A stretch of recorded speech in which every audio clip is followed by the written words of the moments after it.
குறித்து சொல்லப்பட்டிருக்கிறது. நாம் இந்த கடைசி எக்காலம் எப்பொழுது துணிக்கும் என்றால் ரகசிய வருகைக்கு முன்பாக துணிக்கும்.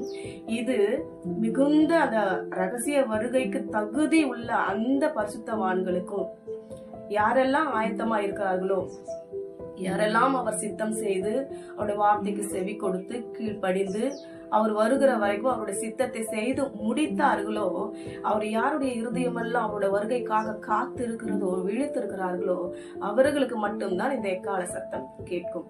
இந்த எக்கால சத்தம் அவங்க சரீரத்துல நித்தை செய்து கொண்டிருந்தாலுமே கூட அவங்க எப்பொழுதெல்லாம் அவங்களுடைய தேவனுக்கான காரியங்கள், வருகைக்கான காரியங்கள் நடக்கிறதோ அப்பொழுது அவங்க இருதயம் விழித்து கொண்டுதான் இருக்கும். அவங்க ஆத்மா ஆவி விழித்து கொண்டுதான் இருக்கும். எக்கால சத்தம் தொனித்த உடனே அது என்ன நடக்கும் என்றால், அந்த பரிசுத்தவான்களுக்கு, அதுக்கு தகுதியா இருக்கிற பரிசுத்தவான்களுக்கு என்ன செய்யுமா?